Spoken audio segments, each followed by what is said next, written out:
요한계시록의 말씀을 좀 이렇게 쭉 살펴보았다가 여호와 쌈마라고 하는 제목으로 에스겔서의 말씀을 가지고 같이 은혜 받기를 원합니다. 하나님 앞에 영광 돌리기 원합니다. 에스겔의 주제는 그 성읍의 이름을 여호와 쌈마라 하리라라고 하는 말씀입니다. 여호와께서 거기 계십니다라고 하는 뜻이 여호와 쌈마입니다. 에스겔은 바벨론 왕 느부갓네살이 예루살렘을 침공해서 여호야긴 왕, 남쪽입니다. 19번째 왕이죠. 여호야긴 왕과 예루살렘의 모든 백성과 모든 지도자와 모든 용사 10,000명을 사로잡아 갈 때에 그 포로 중에 한 사람이었습니다. 그러니까 에스겔의 그 사정을 여러분들이 아시는 거예요. 포로로 잡혀가는 사람 중에 한 사람입니다. 그리고 에스겔은 부시의 아들 제사장의 신분이었죠. 1장 3절에 보면 제사장 신분이라고 말씀하고 있는데 하나님께서는 그를 사로잡혀간 자들을 위한 선지자로 세우신 것입니다.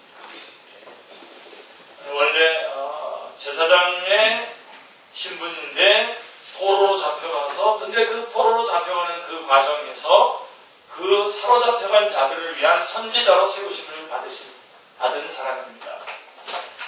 에스겔서는 세 부분으로 되어 있습니다. 1장부터 24장 이스라엘의 죄를 책망하며 심판을 경고하는 내용이고요. 25장부터 32장은 하나님을 대적한 열방에 대한 심판을 예언하고 있습니다. 그리고 이제 33장부터 48장은 회복하여 주실 것을 약속하시는 말씀입니다. 이 말씀 이제 셋으로 나누는데요. 크게 구속사적으로 크게 나눠본다면 두 부분으로 나눌 수 있습니다. 1장부터 32장까지가 문제입니다. 문제. 인간이 행한 죄가 나오고 그거에 대한 선지자들의 지적이 나오고 있습니다. 그리고 두 번째 크게는 33장부터 48장까지가 해답입니다. 하나님이 행해 주실 회복. 앞에는 문제고 뒤에는 회복입니다. 이것은 전적인 은혜요. 이 회복은 전적인 하나님의 은혜요. 복음입니다. 그래서 오직 이 뒤쪽에 이 선지서들을 보면 다 대부분 다 뒤쪽에 소망이 있습니다. 에스겔은 하나님으로부터 인자야 내가 너를 이스라엘 족속의 파수꾼으로 세웠으니 너는 내 입의 말을 듣고 나를 대신하여 그들을 깨우치라 는 파수꾼으로 세움을 받았습니다. 오늘 우리들도 다 파수꾼으로 세움을 받아가지고 있는 것 기억하시길 바랍니다. 자, 그런데 파수꾼의 사명이 두 가지로 나와 있습니다. 참 어려운 사명입니다. 그래서 이 사명이 두 가지를 같이 해야 되기 때문에 그렇습니다. 첫 번째는 3장 17절에 나와 있는 말씀인데요. 파수꾼의 사명이 심판을 경고하는 앞부분. 인자야 내가 너를 이스라엘 족속의 파수꾼으로 세웠으니 너는 내 입의 말을 듣고 나를 대신하여 그들을 깨우치라 라고 하는 3장 17절의 앞부분에 심판을 경고하는 앞부분과 또 뒷부분에 회복을 말씀하는 뒷부분 33장 7절 말씀입니다. 인자야 내가 너를 이스라엘 족속의 파수꾼으로 삼음이 이와 같으리라. 그런데 너는 내 입의 말을 듣고 나를 대신하여 그들에게 경고하시라. 똑같은 말이 두 번 반복되는 것 같죠? 그러나 무의미한 반복이 아닙니다. 그에게 상반된 사명이 주어진 것입니다. 앞에는 심판에 대한 경고의 말씀으로 파수꾼을 세우고 뒷부분은 회복할 것에 대한 약속의 말씀을 전할 것으로 파수꾼을 세웠습니다. 첫 번째 파수꾼의 사명은 내 입을 벌리고 내가 네게 주는 것을 먹으라 하시기로 내가 보니 보라 한 손이 나를 향하여 퍼지고 보라 그 안에 두루마리 책이 있더라. 그가 그것을 내 앞에 펴시니 그 안팎에 글이 있는데 그 위에 애가와 애곡과 재앙의 말이 기록되었더라. 즉 예루살렘이 멸망하리라고 하는 심판을 경고하는 파수꾼의 사명입니다. 참 어렵겠죠. 이 부분이 참 어렵습니다. 파수꾼의 사명이죠. 그리고 두 번째 파수꾼의 사명은 성이 함락이 된 후에 참 이 부분이 에스겔서를 여러분들이 쭉 이렇게 좀 어렵겠지만 쭉 읽으셔야 됩니다. 오늘 이렇게 에스겔서의 말씀을 나눴을 때 여러분들이 에스겔서를 한번 쭉 읽으셔야 되는데요. 어렵더라도 오늘 말씀, 들은 말씀을 가지고 쭉 읽으셔야 되는데, 읽다가 감격스러운 게 뭐냐면 이 부분인데요. 33장 21절에 보면 성이 함락됐다고 하는 소식을 듣게 됩니다. 그래서 그 성이 함락되었다고 하는 그 이후에 34장 23절에 보면 내가 한 목자를 그들 위에 세워 먹이게 하리니 그는 내 종 다윗이라. 자, 내 종 다윗이라고 한, 다시 말해서 예루살렘이 회복되리라고 하는 회복을 대언하는 사명입니다. 두 번째 파수꾼의 사명. 여러분, 죄를 책망하며 심판을 경고하는 전반부의 임무가 선지자의 선지자적인 사명이라고 한다면, 위로하며 회복을 말씀하는 후반부의 임무는 선지자의 제사장적인 임무라고 할 수가 있겠습니다. 이 정도는 기억해 두셨다가 여러분들이 구사하실 수 있어야 됩니다. 에레미야 선지자에게도 보라, 내가 오늘 너를 여러 나라와 여러 왕국 위에 세워 내가 그들을 뽑고 파괴하며 하멸하고 넘어뜨리며, 그 다음에 어떻게 되죠? 건설하고 심게 하였느니라 하니라 라고 이렇게 두 가지로 상반된 사명이 주어진 겁니다. 여러분, 저 본문에서 여러분 찾을 수 있는 겁니까? 앞부분은 파괴하고 파멸하고 넘어뜨리며 이런 것들을 말하라고 하면서 또 건설하고 심게 하였느니라 라고 하는 말씀도 하게 하겠다는 겁니다. 선지자에게 주어진 상반된 사명이라고 볼 수가 있습니다. 이 점이 중요한 것은 이 시대의 파수꾼들에게도, 오늘날의 파수꾼들에게도 하나님의 진노가 나타나죠. 로마서 1장 18절에 하나님의 진노가 나타나는데요. 그래서 하나님의 진노가 나타났다라고 하는 심판의 경고와 로마서 1장 17절에 하나님의 의가 나타났다라고 하는 복음을 함께 증거해야 될 사명이 주어졌기 때문입니다. 이 두 가지를 같이 말해요. 두 가지를 다 말하든지 아니면 두 가지를 다 안 말하든지 그래야 됩니다. 요즘에는 뭐만 말하죠? 회복만 얘기하죠. 그러니까 회복이 무슨 감격이 없어요. 회복에 대한 감동이 없고, 우리가 얼마나 아찔한 곳에 있었었는지를, 그 다음에 우리가 얼마나 긴박한 상황이 있었는지를 얘기해 주지 않는 거죠. 이 두 가지 다 얘기해 줘야 됩니다. 여러분들도 항상 그것을 놓치지 말아요. 여러분들의 신앙이 좀 스스로 생각할 때 그럴 때가 있잖아. 아, 내가 이러면 안 되지. 그럴 때가 있을 때에는 항상 내가 어디에 있었는지를 항상 기억하시는 게 좋습니다. 내가 얼마나 아찔한 곳에 있었는가를 생각하시면 됩니다. 그 부분을 얘기해야 되고요. 물론 그 아찔한 것을 생각했는데도 여러분의 마음 회복이, 신앙의 회복이 안 되면 우리가 궁극적으로 어디에 도달할 사람인지를 생각하면 되겠죠. 그것도 안 되시면 지금도 하나님이 구름기둥과 불기둥으로 우리와 함께하고 계시다는 사실을 기억하시면 됩니다. 어쨌든 우리는 감사할 수밖에 없어요. 하여간 이 두 가지, 선지자에게는 이 두 가지 상반된 그런 사명이 주어져 있음을, 파수꾼에게 주어져 있음을 여러분들이 기억하시기 바랍니다. 자, 그러면 좀 구체적으로 한번, 먼저 죄를 책망하면서 심판을 경고하는 선지자적인 사명입니다. 자, 파수꾼이란 깨어서 경계를 하다가 적의 내침이 있게 되면 나팔을 불어서 백성들에게 경고를 하는 자가 파수꾼입니다. 그렇죠? 우리 군대로 말하면 뭘까요? 보초? 보초라고 그러나요? 그 전문 용어로 그러나요? 경계. 저는 방위경 출신이라 잘 모릅니다. 경계. 경계. 그래서 그 유명한 말들 있잖아요. 경계에 실패하면 안 된다는. 작전에 실패한 사람은 용서를 받아도 경계에 실패한 사람은 용서 못 받는다. 죄송합니다. 별로. 분명히 듣긴 들었는데 우리 재영 행정님도 가만히 있는 거 보니까 뭔가 좀 소스가 내가 정확하지 않았는 거 하고. 바로 이 부분 아주 파수꾼이라는 것은 정말 모든 사람의 생명을 그 사람이 쥐고 있는 겁니다. 굉장히 중요한 것입니다. 그런데 에스겔이 경고해야 될 내친자가 누군지 아세요? 여러분 에스겔서를 쫙 보면 알겠지만 이 에스겔이 경고해야 될 내친자가 누구냐면 누가 우리에게 침입을 한다라고 말해야 되냐면 그 내친자가 누구냐면 하나님입니다. 하나님이 맺힌 자입니다. 그거를 경고해야 되는 것이 에스겔의 사명입니다. 에스겔은 자신이 본 하나님의 환상을 내가 본 환상, 곧 전에 성읍을 멸하러 올 때에 보던 환상이라고 증거합니다. 내가 본 환상, 곧 전에 성읍을 멸하러 올 때에 보던 환상 같고 라고 증거하고 있는 것을 보게 됩니다. 누굽니까? 하나님이죠. 하나님께서 바벨론의 군사들을 거느리고 예루살렘을 멸하기 위해서 오신다는 겁니다. 하나님께서.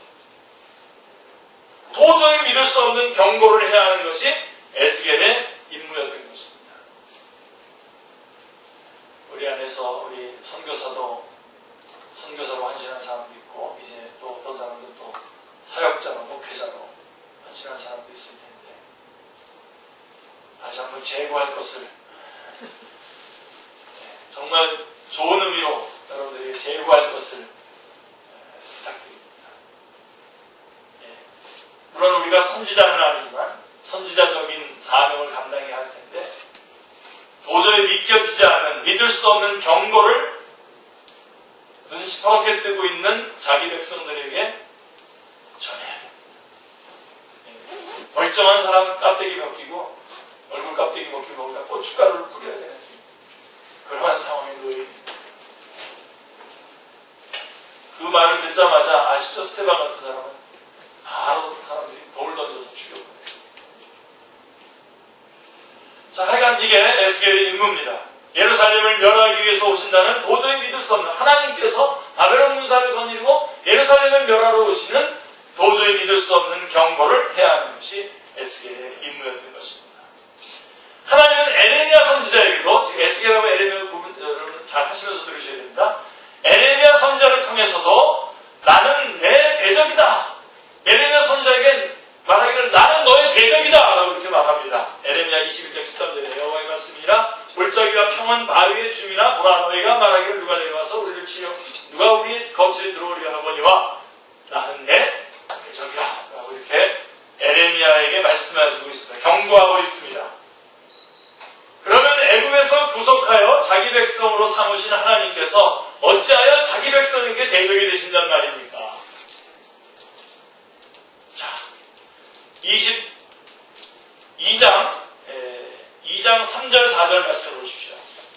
에스겔 2장 3절 4절 말씀. 내게 이르시되 인자야 내가 너를 이스라엘 자손 곧 패역한 백성 나를 배반하는 자에게 보내노라. 그들과 그 조상들이 내게 어떻게 했다고요? 범죄하여 오늘까지 일어났나니 이 자손은 얼굴이 빤빤하고 뻔뻔하고 마음이 굳은 자니라 라고 배신자가 되었기 때문에 배신자.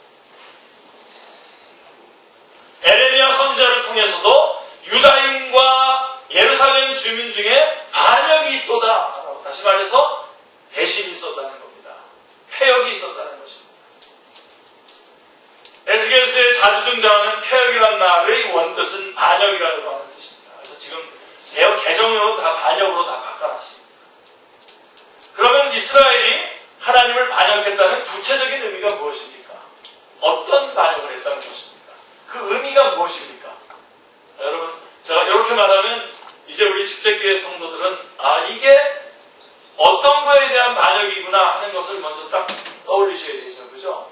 이것이 적어도 어떤 율법, 신해산 계약을 말하는 것, 신해산 언약을 말하는 것이 아니라 이것은 메시아 언약을 말하는 것이구나 라고 하는 그런 마음가짐이 벌써 여러분 안에 있어야 됩니다. 자, 에스겔을 환상 중에 예루살렘 성전으로 데리고 가서 반역하는 광경을 보여주시는데, 장로 70명과 여인들과 그 다음에 여러분 제사장 약 25명이 우상 숭배하는 모습을 보여주고 있습니다. 8장 11절, 14절, 16절에 쫙 나옵니다. 특별히 여러분, 이 에스겔은 제사장 신분 아닙니까? 근데 에스겔이 여호와의 성전을 등지고 낯을 동쪽을 향해서 동쪽 태양에게 예배하고 있는 약 25명의 제사장들의 모습을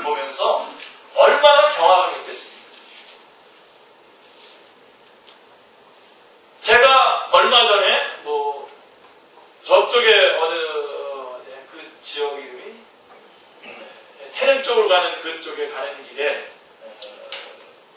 이 교회가 하나 있어요. 교회가 있는데 교회가 있고 중간에 2층인데 한 층은 뭐라고 되어 있냐면 심기훈련을 받는 거에 대한 그런 광고가 나와 있어요. 그래서 알아봤죠. 저 교회가 그 심기훈련을 하는 그런 그 건물에 세를 들어가서 2층을 쓰고 있는 거구나 라고 생각하고 물어봤더니 그게 아니라 그 교회가 그것을 운영하는 거라고 합니다. 예. 마치 그 장면을 봤을 때에 제가 참 안타까웠던 것과 같이 그것보다 더 심했겠죠. 제사장, 같은 제사장, 하나님을 대신해서 하나님의 백성들을 섬기고 하나님 앞에 귀하게 인도해야 될 그 제사장들이 성전을 등지고 동쪽을 향해서 그 태양을 향해서 섬기고 있는 모습을 볼 때에 에스겔의 마음이 어떠했겠는가. 기가 막혔겠죠. 얼마나 경악을 했겠습니까. 예루살렘이 심판을 당한 치명적인 죄가 우상숭배입니다. 우상숭배. 근데 여러분, 이 우상숭배란, 다시 한번 제가 분명하게 오늘 말씀드려요. 우상숭배란 하나님을 반역하는 죄만이 아니라 더 깊이 들어가서 뭡니까? 하나님께서 아브라함과 다윗에게 세워주신 메시아 언약을 배반한 죄임을 명심해야 합니다. 제가 아주 쉽게 풀이해보요. 예수님 말고 다른 방법으로 구원을 얻고 예수님 말고 다른 방법으로 복을 얻으려고 하는 것이 우상숭배입니다. 바로 그러한 죄를 지금 이스라엘이 범했던 것입니다. 여러분, 신구약을 막론하고 멸망에 이르는 치명적인 죄는 신구약을 막론하고요, 예수 그리스도를 배척하는 죄입니다. 이것을 우상숭배라고 하죠. 자, 그러면 좀 부끄럽습니다만은 이렇게 된 책임이 누구에게 있습니까? 왜 이렇게 된 겁니까? 왜 백성들이 예수 그리스도 메시아 언약을 붙잡고 예수 그리스도로 말미암아 구원받고 예수 그리스도로 말미암아 복을 받으려고 하지 않고 왜 우상들을 섬기게 되었습니까? 누굽니까 책임이? 거기 나와 있어요. 13장 4절에 에스겔 13장 4절에 이스라엘아 너의 선지자들은 황무지에 있는 여우 같으니라 이렇게 말씀하고 있어요. 그 다음에 13장 10절에 보면 그들이 내 백성을 유혹하여 평강이 없으나 평강이 있다 하니라. 어떤 사람이 담을 쌓을 때에 그들이 회치를 하는도다 라고 말씀하고 있습니다. 13장 18절에는 내 백성의 영혼은 사냥하면서 13장 19절에 두어 움큼 보리와 두어 조각 떡을 위하여 나를 내 백성 가운데서 욕되게 한다고 말씀합니다.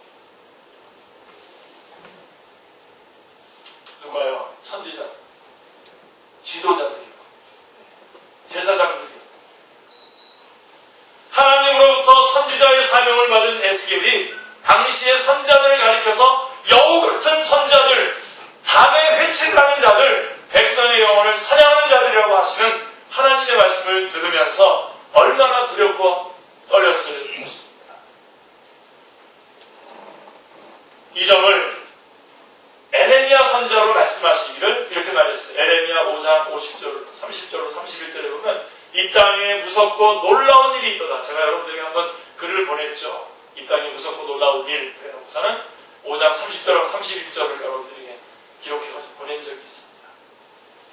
선지자들은 거짓을 예언하며 제사장들은 자기 권력으로 다스리며 내 백성은 그것을 좋게 여기니 마지막에는 너희가 어찌하려느냐 라고 말씀하고 있습니다.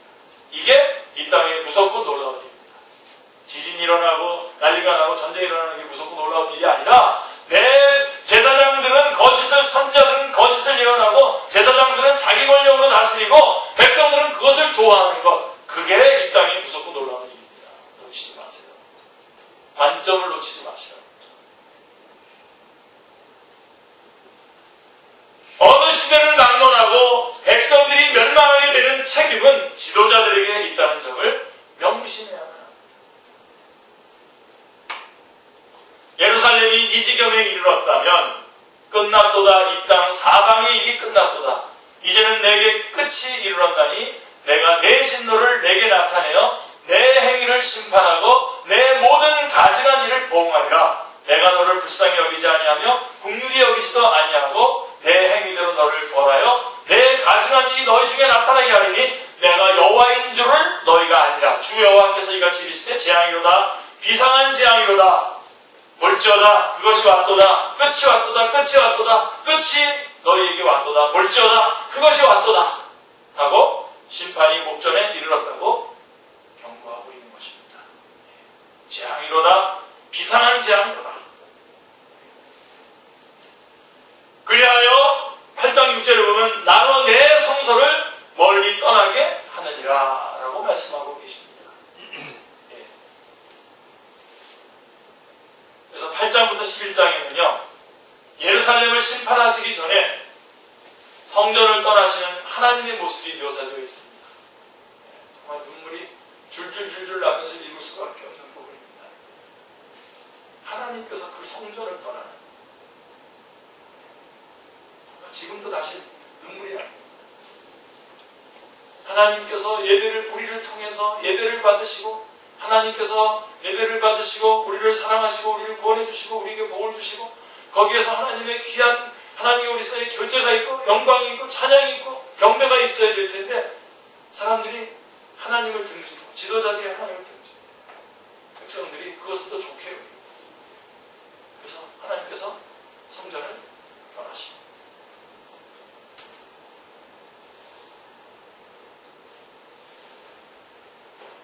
10장 4절에 여호와의 영광이 구름에서 올라와 성전 문지방이 이르니, 자, 문지방을 떠나 10장 19절에 동문에 머물고, 여러분 하나님 떠나시는데 훅 떠나면 되잖아요. 근데 어떻게 하시죠 지금? 네, 머무는 것이 여호와의 영광이 구름에서 올라와 성전 문지방에 이르니, 문지방에서 기다리시다가 문지방을 떠나 동문에 머물고, 동문 쑥 넘어가면 되는 동문에 또 머물고, 동쪽산 바로 앞에 있는 감람산에 또 머물러. 아직 제가 감람산에 가봤잖아요. 바로 성전이 여기 있어. 감람산에서 아직 성전을 눈앞에 두고 감람산에서 또 머물고 계시는 거예요, 주님께서.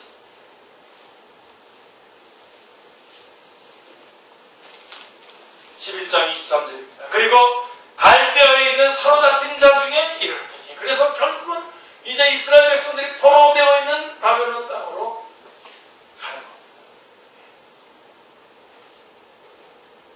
마치 떨어지지 않는 발걸음을 떼어놓듯이 하는 모습으로 떠나십니다. 예. 우리 주님이 떠나시는 겁니다. 성전을 떠나시는 겁니다. 성전이 여러분 뭡니까? 하나님께서 교제하시는,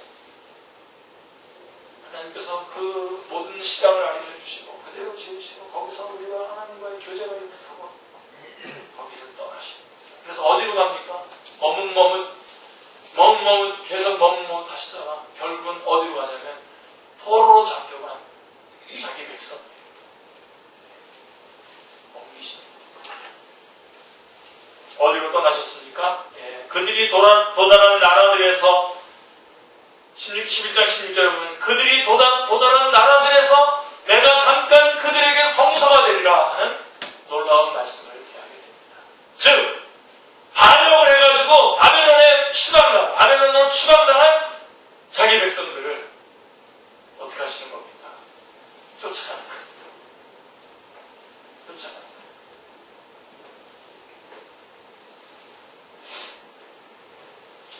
그러니까 예루살렘에 있던 성전이 바벨론으로 옮겨져서 임시 성전이 된다는 뜻입니다. 임시.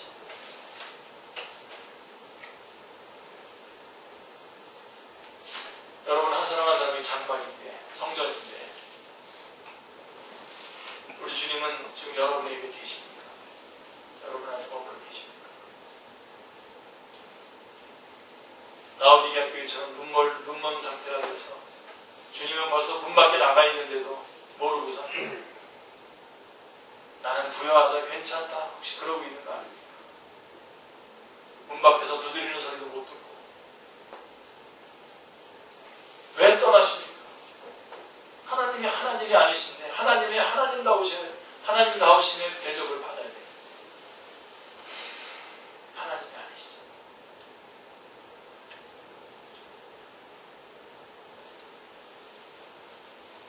43장 2절 이하에는 다시 돌아오는 광경이 나옵니다. 43장 2절에 다시 눈물이 납니다. 바벨론에서 70년의 복역이 끝나면 그들을 데리고 다시 돌아오겠다라고 하는 정말 주님의 망극한 말씀이 나옵니다. 자, 그러므로 전반부 1장부터 32장은 하나님이 너희와 함께 계시지 않는다라고 하는 경고이고, 이걸 해야 되고, 이 경고를 해야 되고 있습니다. 후반부 33장부터 48장은 여호와께서 너희와 함께 계신다라고 하는 여호와께서 너희와 함께 계신다, 이 뜻입니다.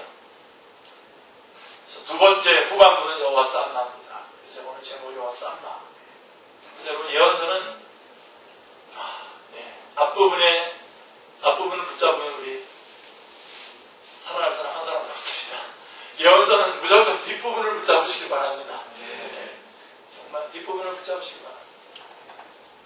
저는 지금도 앞부분을 붙잡고 다른 사람이 향해서 목소를 퍼붓고 있는 사람들을 봅니다. 목소를 퍼붓고 회개하라고 그러고 이런데 이런저런 그 말하고 있는 사람도 지금 거기에 해당되는 겁니다. 여러분 성경 구속사 로마서도 여러분 로마서도 잘 아시죠? 구속을 얘기하면서 구속을 얘기하기 위해서 먼저 죄를 얘기하는 거예요. 자, 그래서 이것이 에스겔이 이 사람들이 완전히 포로로 잡혀가기 전에, 예루살렘이 멸망당하기 전에 나팔을 불어야 할 선지자적인 임무입니다. 여러분 기억하십니까? 선지서를 쭉 보시면 선지자들이 이렇게 강력하게 경고를 하잖아요. 멸망에 대한 경고를 하는데 멸망을 막아낸 선지자가 한 사람도 없습니다. 선지서에 대해서도 여러분들이 이제 큰 각을 지금 잡아주는 거예요.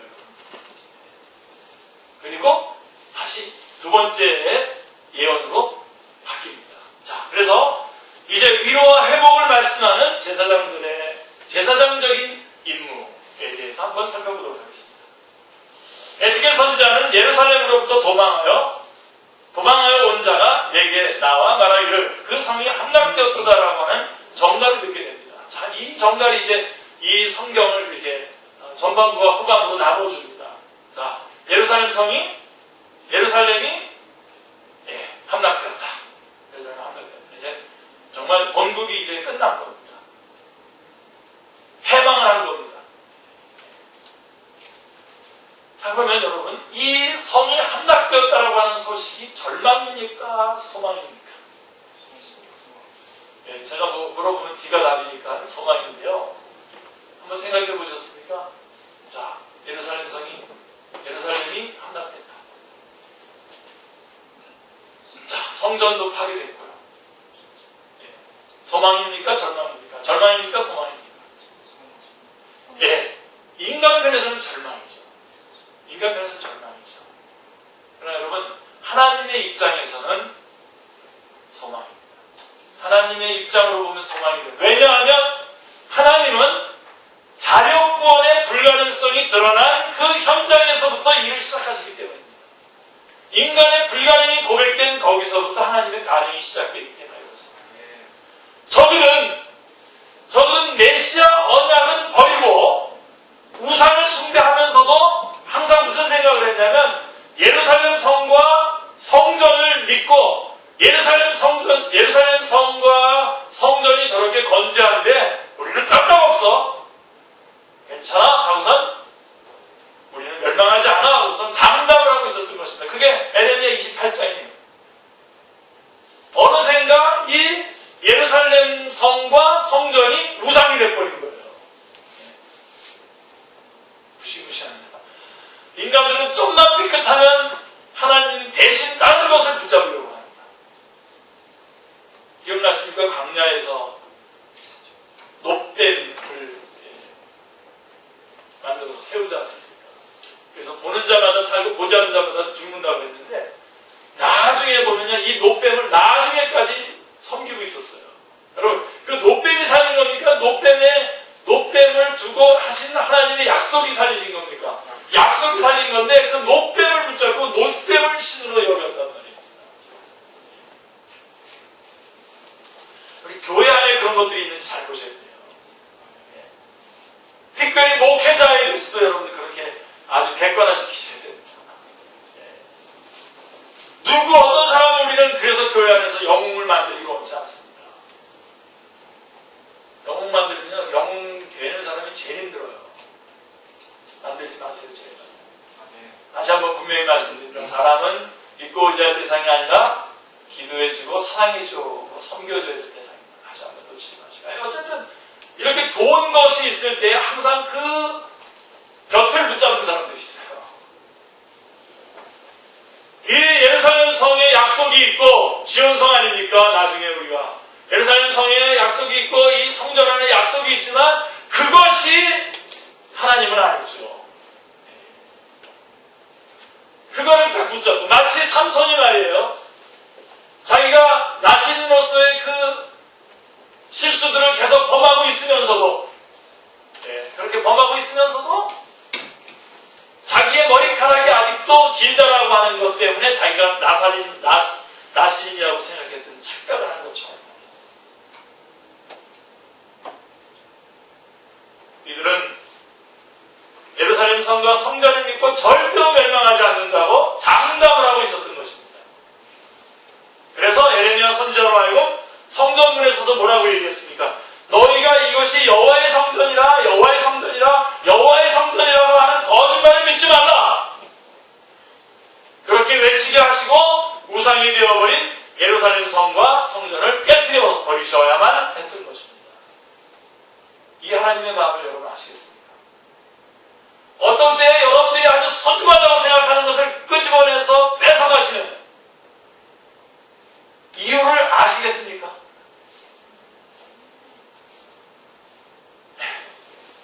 엘리자벳이 아멘 하고 크게 해라.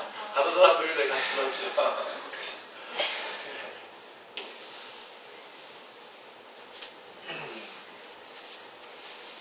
여러분, 하나님 이 부분에 있어서는 냉정하십니다. 하나님이 하나님의 사람으로 하나님의 사람을 만들어 가려고 할 때는 절대로 양보하지 않습니다. 우리 지금 뭐 선교하잖아요. 우리 선교하는데 또 우리 우리나라에 그 한 단체가 아주 적극적으로 선교를 하는데 계속 그거에 대해서 시비가 있어요. 여러분, 하나님은요 선교하시게 할 겁니다. 계속. 그러나 만약에 필요하다면 지도자도 바꾸시고 다 바꿀 수 있어요. 그런데 여러분 정하지 마세요. 그 사람이 우상이 되면 하나님께서 그 사람 빼버릴 겁니다. 교회도 마찬가지예요. 어떤 목사님 누구 그러면 그 사람 빼고서도 하나님이 하시는 것을 볼 수 있을 것입니다. 그런 일이 안 일어나도록 우리가 같이 정말 같이 겸손하게 이 일들을 해나가야 되겠죠.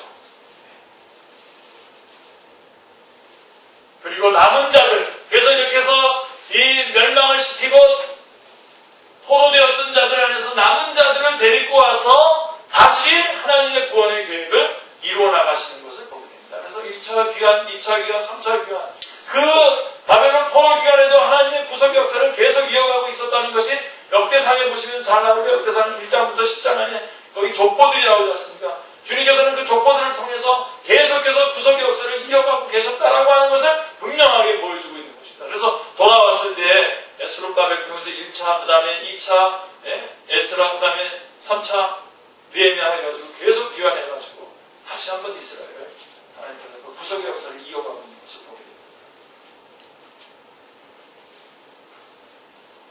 성이 함락되었다라고 하는 이것을 분기점으로 해서 33장부터 48장은 회복의 말씀입니다. 회복. 그러므로 선지자는 내 입이 열리기로, 이제 이때부터는 내 입이 열리기로 다시는 잠잠하지 아니하였노라. 33장 32절, 22절에 말씀하고 있습니다. 이때부터 이 회복의 이 엄청난 귀중한 말씀을 끊임없이 계속 외쳤다는 겁니다. 그러면 입을 벌려서 무엇이라고 대화를 했습니까? 자, 선지서에서 공통점이 있어요. 아까도 제가 말씀드렸습니다만 책망하고 심판을 경고했습니다. 자, 이것이 문제입니다. 그런데 이 멸망을 막은 선지자는 한 사람도 없다는 것입니다. 이것이 자력구원의 불가능성을 말해주는 것입니다. 그런 후에 선지자들은 공통적으로 말하는 게 있어요. 돌아오게 하리라. 돌아오게 하리라라고 하는 회복을 약속하고 있습니다. 멸망을 막아내지는 못하고요, 선지자들이. 그러나 회복을 약속해줍니다. 누가 하신다는 겁니까? 하나님이 하신다. 인간들의 노력으로 막아내지 못하고 하나님이 하신다. 다시 상기시키면서 강조합니다마는 내 아버지께서 이제까지 일하시니 나도 일한다라고 주님 말씀하셨는데요. 요한복음 5장 17절에 말씀하셨는데요. 그 일하심은 바벨론에서 포로로 되어 있는 자들을 돌아가게 하시는 일이 아니라는 점입니다. 이것은 예표일 뿐이고, 죄로 말미암아 포로되어 있는 자들을 구원해 주시는 그 일을 지금도 하고 계시다라고 하는 뜻입니다.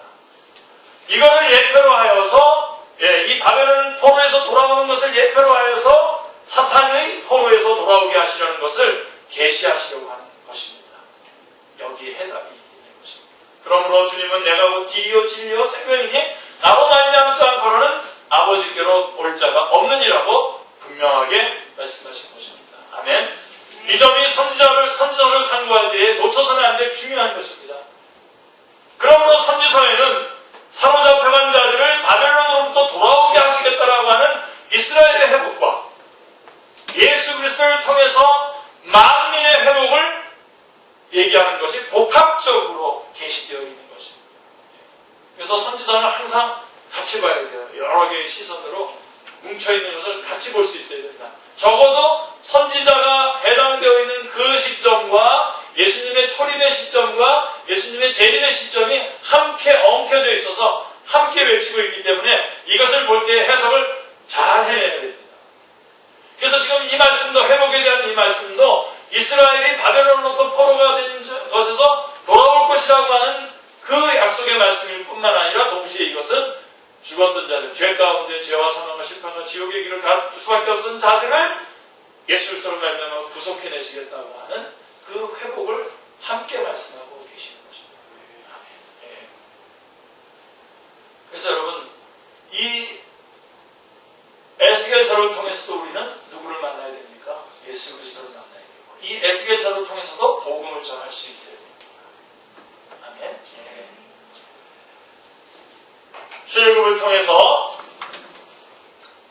영적 출애굽을 예시해 주셨듯이 출바벨론을 통해서, 출바벨론이라고 하는 말도 써요. 그러니까 출애굽, 출바벨론.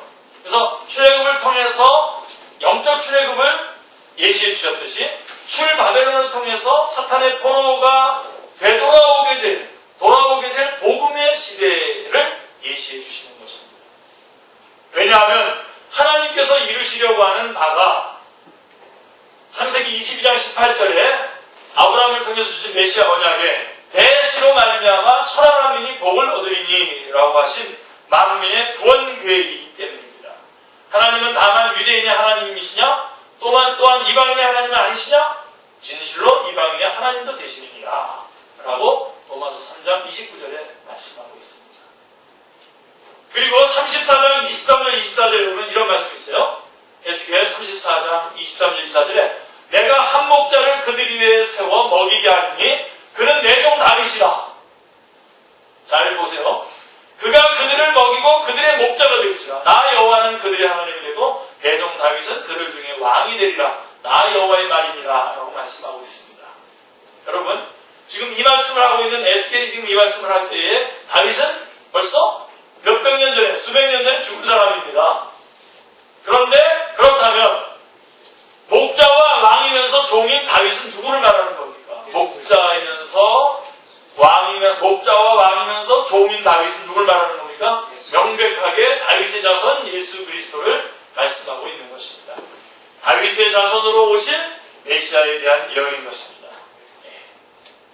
내가 또 그들과 화평의 언약을 맺겠다고 34장 25절에는 말씀하고 있습니다. 이 점을 37장 26절에서도 내가 그들과 화평의 언약을 세워서 영원한 언약이 되게 하고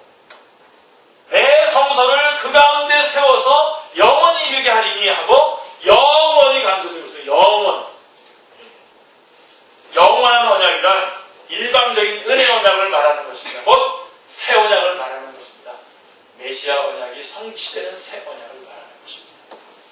만일 행위 언약이 율법을 가리키는 것이라면 영원한 언약이라는 이런 말을 쓰지 않죠. 왜냐하면 인간의 연약함으로 말미암아 화해해질 것이기 때문입니다. 또 영원한 성전이라는 말은 수르바벨 성전도, 예루살렘 성전이 이미 무너졌고요. 수르바벨 성전도, 그리고 나중에 헤롯 성전도 어떻게 됩니까? 네, 다 폐허해졌기 때문에 영원한 성전이라고 말할 때는 이 땅의 성전을 말하는 것이 아니죠. 이 점이 36장에서는 더 빛을 발하게 되는데요. 24절부터 27절에 보시면 내가 너희를 여러 나라 가운데서 인도하여 내고 여러 민족 가운데서 모아 데리고 고국 땅에 들어가서 맑은 물을 너희에게 뿌려서 너희로 정결하게 하되고 너희 모든 더러운 곳에서와 모든 우상 숭배에서 너희를 정결하게 할 것이며 또 새 영을 너희 속에 두어낸 새 마음을 너희에게 주되 너희 육신에서 굳은 마음을 제거하고 부드러운 마음을 줄 것이며 또 내 영을 너희 속에 두어 너희로 내 율례를 행하게 하리니 너희가 내 규례를 지켜 행할지니라 라고 말씀하고 계십니다. 새롭게, 새로운. 이것이 율법으로 가능할 수 있습니까, 이게? 이것은 복음시대에 이루어질 말씀을 얘기해 주고 있는 것입니다. 이것이 에스겔 37장에 나오는 마른 뼈의 계시를 통해서도 잘 나타나죠. 여러분, 요한계시록 그러면, 죄송합니다. 에스겔서 그러면 37장이죠, 그죠? 마른 뼈의. 에스겔에게 골짜기에 마른 뼈가 가득한 것을 보여줍니다. 그리고 묻습니다. 이 뼈들이 너희 살겠느냐? 이에 내가 그 명령대로 대언하였더니 생기가 그들에게 들어가매 그들이 곧 살아나서 일어나 서는데 극히 큰 군대더라라고 말씀하고 있습니다. 이 계시가 1차적으로는 바벨론 포로가 귀환할 것을 가리키는 하여도 궁극적으로는 뭘 말하는 것입니까?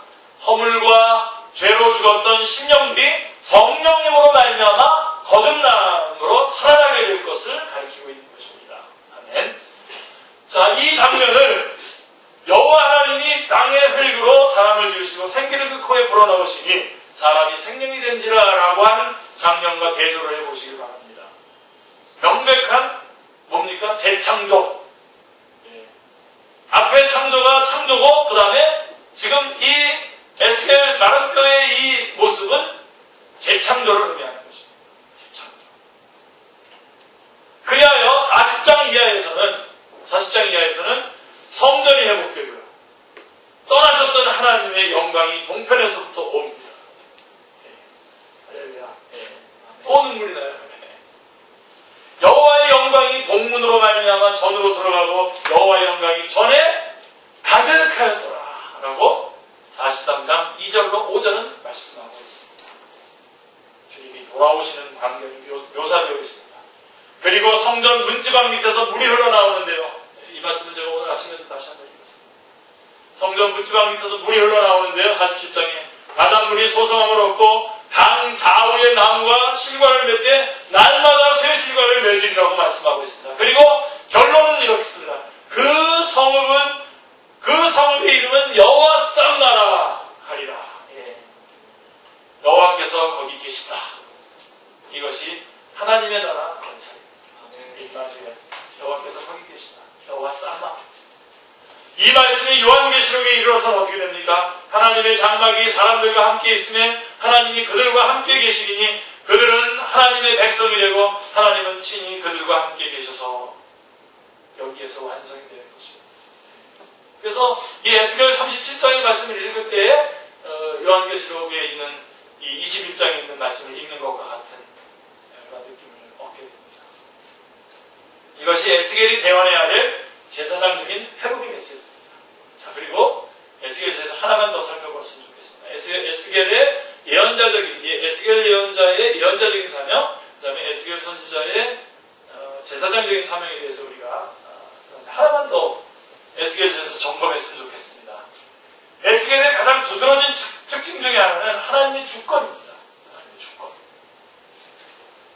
당시의 상황은 예루살렘은 멸망하고 성전은 불에 타고 백성들은 죽거나 포로로 끌려가는 절망적인 상황입니다.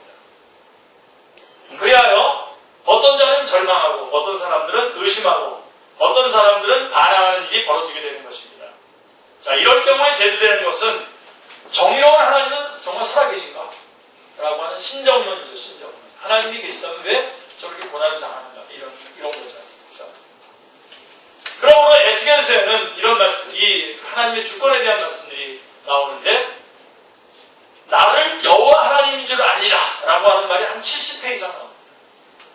나를 여호와 하나님인 줄 아니라 하는 하나님의 인지 공식, 하나님이 있다, 하나님에 대해서 인지할 것을 말씀해주는 공식 어구가 70번 이상이나 나옵니다. 하나님의 주권을 말하는 것입니다.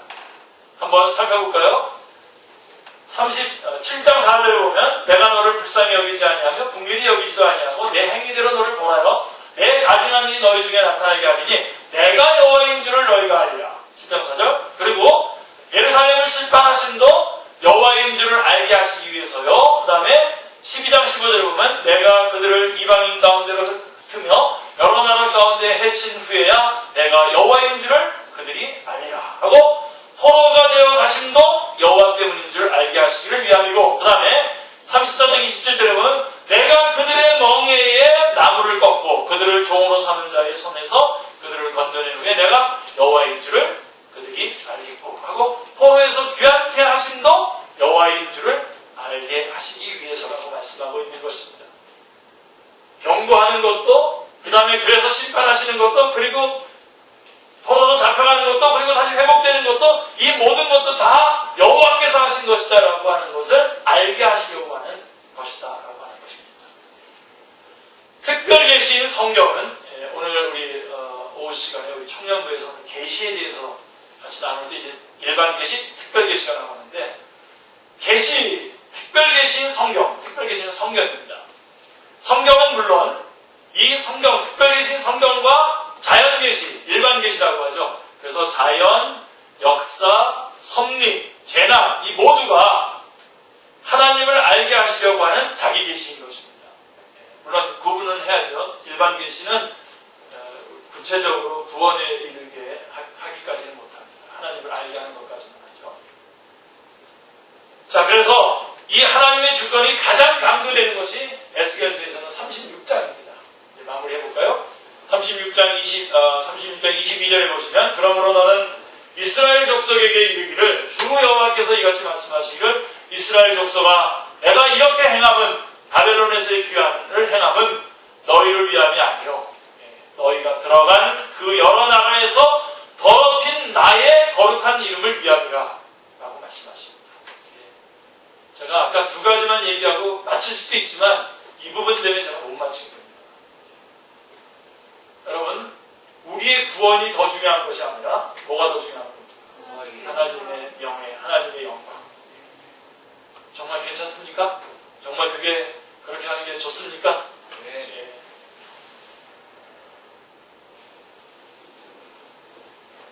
어떤 사람들은 인간을 가지고 노는 거냐고 말해요. 그러면서 하나님께 영광 돌아가고 하나님의 명예를 생각하고 그러는 것을 아주 못 견뎌하는 그런 사람들도 있습니다. 여러분, 정말 우리의 구원보다도 더 앞선 하나님의 명예, 하나님의 이름이 더 소중하게 여겨주십니다. 여러분들이 구원의 자리에 왔기 때문에 이것이 더 소중하다는 것을 더 깊이 알게 될 것입니다. 그래서 여러분, 우리는 이미 구원받았죠. 구원받았어요. 이제 여러분 분명합니다. 그래서 우리는 하나님의 영광을 위해서 살아가는 겁니다. 하나님의 영광을 위해서 이 구속의 역사를 이루어드리는 겁니다. 하나님이 어떨 때 가장 큰 영광을 받을까요? 죽어가던 영혼이 주님 앞에 돌아올 때 가장 큰 영광을 받죠.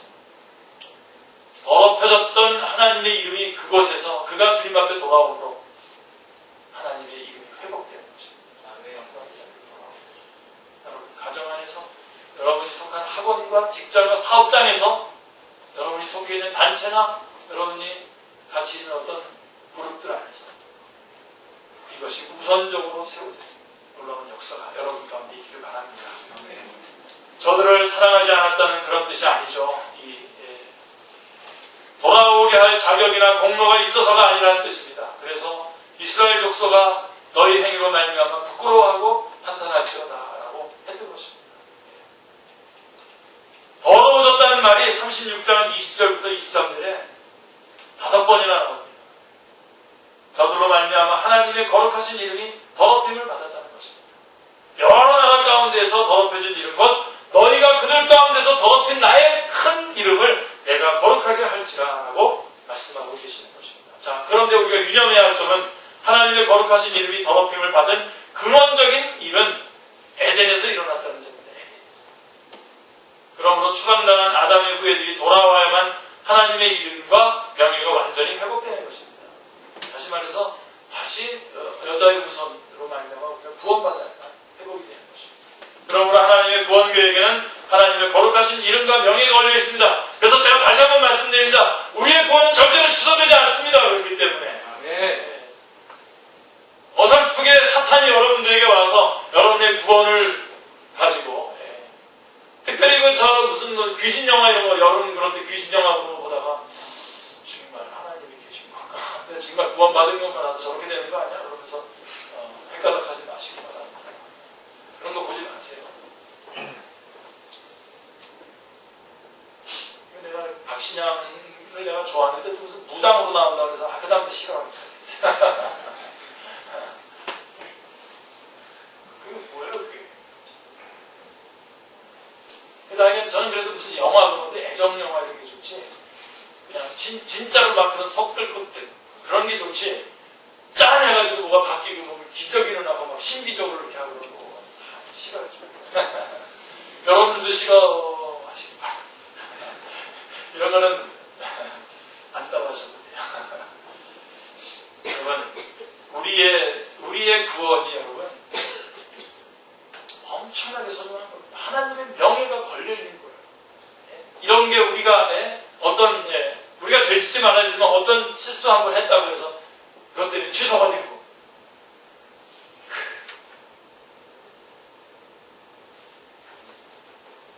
그런 식으로 취소된다고 우리 가운데 구원받은 사람 한 사람 없어요. 자, 그래서 이런 맥락에서 에스겔서에는요 에레미야서와는 다르게 눈물이나 애통함을 찾아볼 수가 없습니다. 심지어 예루살렘의 멸망을 상징적으로 보여주기 위해서 하나님께서 에스겔의 사랑하는 아내를 졸지에 취해갑니다. 이래도 선지자를 보는 사람들이 있는 거 보면 참 신기해요. 졸지에 취해가셨을 때에도 뭐라 그러죠? 너는 슬퍼하거나 눈물을 흘리거나 하지 말라. 눈물 흘리지 말라는 거죠. 명을 하십니다. 왜 그런지 아세요? 예루살렘이 멸망하고 성전이 불에 타버린 상황에서 제사장이면서 선지자인 에스겔마저 울고 있다면 백성들은 누구에게 위로를 받고 어디서 소망을 찾겠습니까? 여러분 이 땅이 지금 험하죠. 그때 우리 그리스도인들은 소망을 가지고 소망을 전하고 구속을 전하고 복음을 전해야지. 그리스도인들도 같이 어디 가서 같이 이렇게 소리 지르고 있고 같이 징징 짜고 있다면 이 사람들은 어떻게 합니까? 세상에 있는 사람들은 그리스도인이 보여주는 그리스도상 이상의 그리스도상을 그릴 수가 없는데 우리의 모습에 만족해야 우리 안에 있는 그리스도를 만날 수 있을 텐데 그래서 울지 말라고 하는 겁니다. 하나님은 어떤 경우에도 제사장은 머리를 풀거나 옷을 찢어서는 안 된다고 명하셨습니다. 하나님을 섬기는 제사장이 머리를 풀거나 옷을 찢어 절망을 나타낸다는 것은 하나님 자신을 부인하는 불신앙의 행위이기 때문입니다. 아론의 아들 나답과 아비후가 직사했을 때에도 모세는 아론에게 머리를 풀거나 옷을 찢지 말라 그리하여 너희가 죽음을 면하고 여호와의 진노가 온 회중에게 미침을 면하라 말씀했던 것입니다. 지금 하나님의 성전은 어디에 있으며 하나님의 영광은 어디에 충만한지 알고 계십니까? 교회가 하나님의 성전입니다. 교회는 다시 말씀드립니다. 건물이 아니고 제도가 아니고 사람들의 모임입니다. 주는 그리스도시여 살아계신 하나님의 아들입니다라고 고백하는 자들 그리고 그 고백대로 살아가려고 하는 자들의 모임이 교회입니다. 지금 성전은 교회입니다. 교회가 하나님의 성전이고 그 다음에 너희 몸은 너희가 하나님께로부터 받은 너희 가운데 계신 성령의 전리를 알지 못하느냐. 바로 우리가 성전입니다. 자, 계십니까? 우리 주님 머뭇머뭇거리면서 여러분에게서 빠져나가셨습니까? 아니면 돌아오셨습니까? 에스겔서를 통해서 우리에게 말씀하시려는 바가 무엇입니까? 저들은 그렇게 하다가 심판을 받았으니 너희는 이렇게 하지 말라 라고 이런 교훈을 하려고 하는 것이 우선이 아닙니다. 그 말이 중요한 게 아니라 뭐가 중요한 겁니까?